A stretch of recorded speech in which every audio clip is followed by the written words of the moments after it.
Nah, jadi orang cerdas, dia cari harta sebanyak-banyaknya, dia kumpulkan harta sebanyak-banyaknya, dia gunakan seperlunya, sisanya fisabilillah. Sisanya bantu masjid, bangun masjid, bebaskan lahan, bangun pesantren. Bapak Ibu sekalian, saya setelah 11 tahun hijrah, tahun 2011, saya kembali bermusik. Banyak terjadi perdebatan, pertentangan di kalangan para netizen. Oh, kenapa main musik lagi nih? Kan musik gak boleh, musik haram dan sebagainya. Oke lah, kita tidak membahas hukum hakam musik, itu khilafiyah. Ada sebagian ulama yang mengharamkan bukan karena mereka keras, ada sebagian ulama yang membolehkan bukan karena mereka lembek. Yang mengharamkan memandang dari sudut pandang mudaratnya, ini melalaikan, maka itu haram. Yang membolehkan memandang dari manfaatnya, ini ada manfaatnya untuk dakwah, maka dibolehkan. Dari sini angka 6, dari sana angka 9. Jadi antum gak boleh saling menyalahkan dalam hal ini. Paham ya? Yang mengatakan haram ya benar lah, haram kalau melalaikan. Apalagi syairnya ngajak maksiat, ngajak mabuk. Kan hari ini banyak lagu-lagu yang dibuat untuk ngajak zina dan sebagainya. Dakwah bukanlah sebuah profesi, tapi apapun profesi kita, kita wajib berdakwah.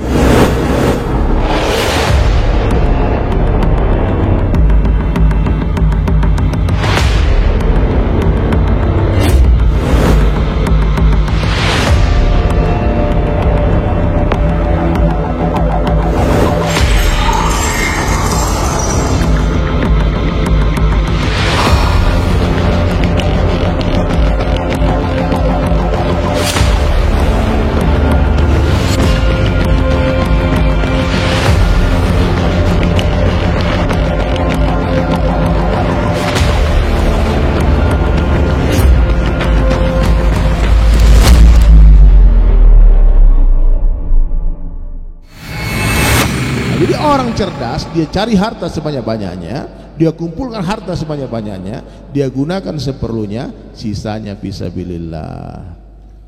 Sisanya bantu masjid, bangun masjid, bebaskan lahan, bangun pesantren. Bapak Ibu sekalian,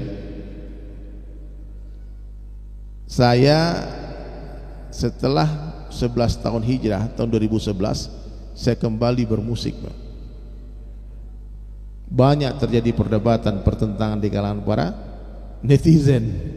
Oh, kenapa main musik lagi nih? Kan musik gak boleh, musik haram dan sebagainya. Oke lah, kita tidak membahas hukum hakam musik, itu khilafiyah. Ada sebagian ulama yang mengharamkan bukan karena mereka keras, ada sebagian ulama yang membolehkan bukan karena mereka lembek. Yang mengharamkan memandang dari sudut pandang mudaratnya, ini melalaikan, maka itu haram. Yang membolehkan memandang dari manfaatnya, ini ada manfaatnya untuk dakwah, maka dibolehkan. Dari sini angka 6, dari sana angka 9. Jadi antum gak boleh saling menyalahkan dalam hal ini. Paham ya? Yang mengatakan haram ya benar lah, haram kalau melalaikan. Apalagi syairnya ngajak maksiat, ngajak mabuk. Kan hari ini banyak lagu-lagu yang dibuat untuk ngajak zina dan sebagainya.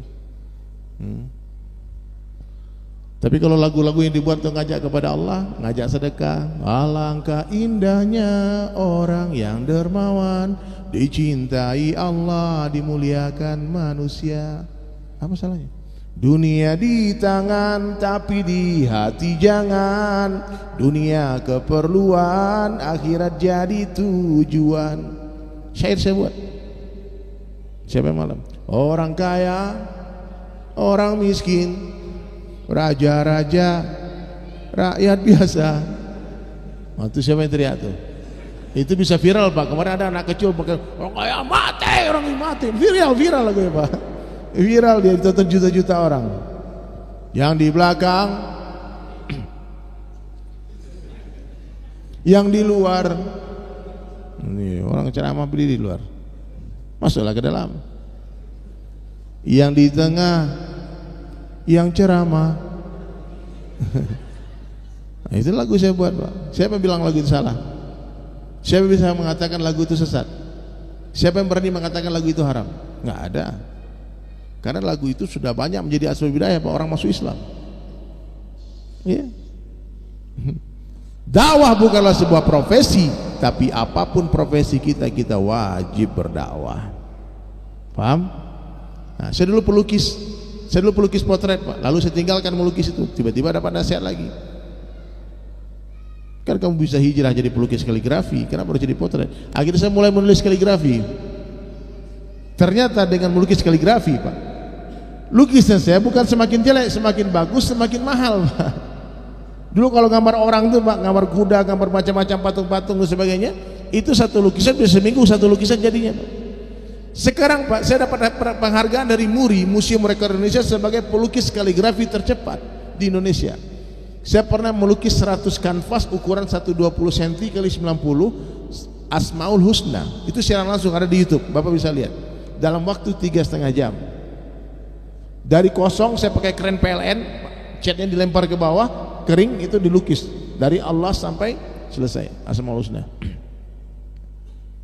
Satu lukisan dijual 10 juta untuk membangun pesantren Askar Kauni di Jambi. Jadi dalam waktu 3,5 jam saya menggalang donasi senilai 1 miliar kurang lebih. Semuanya hasil itu untuk pesantren. Pernah orang Bali dulu wakafkan tanah mau bangun masjid, lalu bermusyawarah bagaimana caranya supaya kita galang dana untuk bangun masjid. Kita musyawarah, akhir terlintas ide untuk bikin konser di Hotel Bintang 5 di Bali. Siapa yang diundang? Om Ebit GAD. Orang mana tuh? Orang sini? Om Ebit orang Banjar. Iya. Nah, saya pernah konser sama beliau tahun 2014. Saya berdua dengan Om Ebit, dia nyanyi, saya nyanyi. Pas satu lagu saya bilang, Om nyanyi satu lagu, aku melukis satu lukisan. Nanti lukisan saya dilelang. Bapak tahu berapa laku lukisan saya waktu itu? 500 juta. 100% berikan ke masjid waktu itu. Jadi dengan lukisan bisa kita berdakwah juga. Dan kami juga pernah bikin pesantren rame-rame, Pak, dengan Imam Samsi Ali di New York di Amerika. Bapak pernah ke Amerika? Sekarang di Amerika ada pesantren namanya pesantren Nusantara, Pak. Jadi kalau ibu-ibu punya anak mau mondok silakan di Amerika. Bu, kemana Bu? Lihat anak di pesantren. Di mana? New York. Oh, iya. Keren gak, Pak?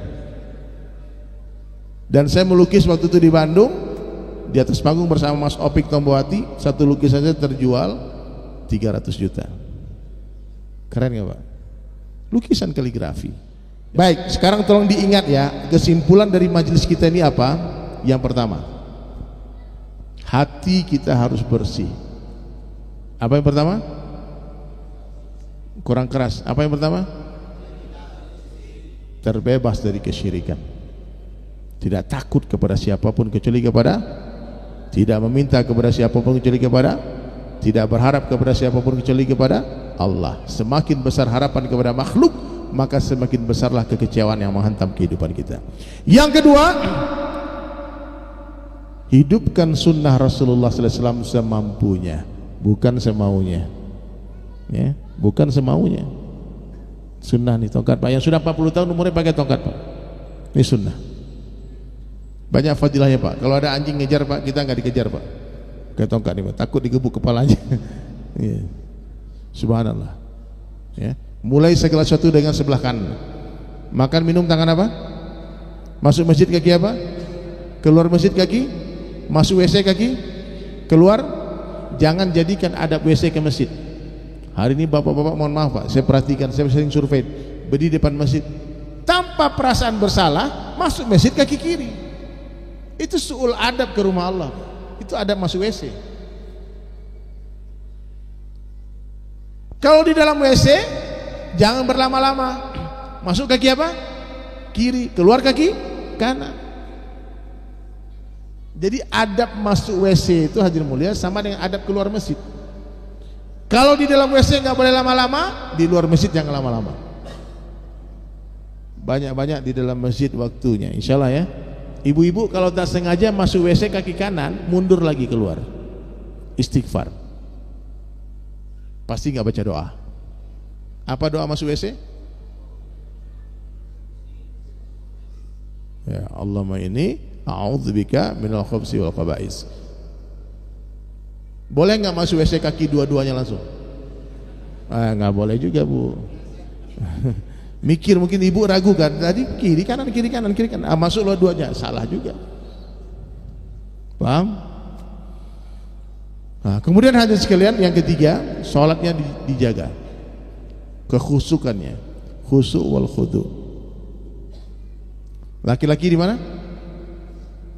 Tidak ada sholat bagi kita kecuali di masjid, Pak. Orang dengar azan tak penuhi panggilan azan, kata Abu Hurairah, lebih baik dituangkan timah yang mendidih ke telinganya. Orang yang sholat di rumah, Nabi ancam mau bakar rumahnya. Tanya sama kiai-kiai, tanya hadisnya. Jadi nggak ada alasan untuk sholat di rumah kecuali uzur. Uzur itu sakit, tak mampu ke masjid boleh di rumah, tak mampu berdiri boleh duduk, tak mampu duduk boleh berbaring, tak mampu berbaring sholatkan. Berarti mati sudah, Pak. Betul nggak? Ad-dinu yusrun, agama itu mudah. Paham, Pak? Maka mulai hari ini berjanjilah tidak akan tinggalkan 5 waktu di masjid sampai mati. Satu langkah mengangkat 1 derajat, 1 langkah menggugurkan 1 dosa. Yang keempat, orang baik dalam pandang Allah itu ciri-cirinya dia haus akan ilmu, seperti jamaah semua ini. Tak satu orang pun yang berdiri. Haus. Ilmu itu seperti air. Ilmu itu seperti air, hanya mengalir ke tempat yang lebih rendah. Maknanya orang tinggi hati tak akan bertambah ilmunya. Paham? Cintai ulama, muliakan ulama, jangan hina ulama. Ulama itu, kiai-kiai, ustaz-ustaz itu dagingnya beracun. Kalau digibah, digunjing, bahaya, Pak. Nah, kemudian hadirin sekalian, bahasa lisan dengan zikrullah. Semuanya coba, subhanallah, walhamdulillah, wala ilaha illallah, wallahu akbar. 100 pada subuh, 100 pada asar. 100 salawat pada subuh, 100 salawat pada asar. 100 istighfar pada subuh, 100 istighfar pada asar. Zikir pagi petang dihidupkan, dijaga. Kalau ilmu sudah diiringi dengan zikrullah, maka datang satu sifat hebat, yaitu tawadu. Tawadu itu apa? Anggap semua orang lebih baik dari kita. Orang tua, ini ayah saya, abang saya lebih baik dari saya. Kenapa? Mereka lebih duluan beramal soleh dari saya, pasti pahala mereka lebih banyak daripada pahala saya. Adik-adik ini lebih baik dari saya. Kenapa? Saya lebih duluan bermaksiat daripada dia, pasti dosa saya lebih banyak daripada dosa dia. Ucapkan setiap hari, sebaik-baik saya. Coba ikuti, sebaik-baik saya lebih baik orang lain, seburuk-buruk orang lain lebih buruk saya. Coba ulangi.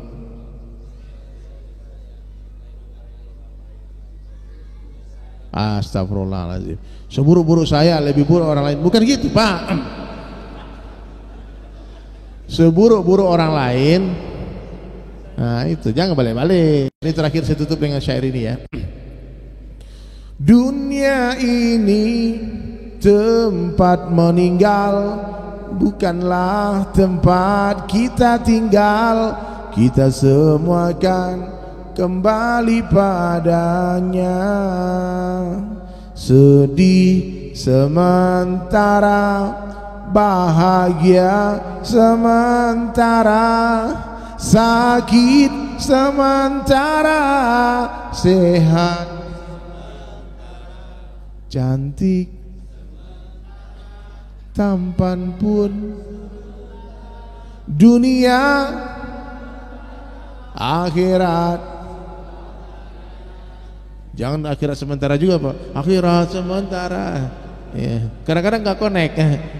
Dunia mampir ngombe, akhirat salawase. Subhanallah. Baik, itu dari saya. Mudah-mudahan apa yang saya sampaikan bermanfaat. Amin. Sekurus-kurusnya ikan pasti ada dagingnya, segemuk-gemuknya ikan pasti ada tulangnya. Ambil dagingnya, buang tulangnya. Ambil yang baik, buang yang buruk. Ambil yang jernih, buang yang keruh. Wabillahi taufiq wal hidayah. Wassalamualaikum warahmatullahi wabarakatuh.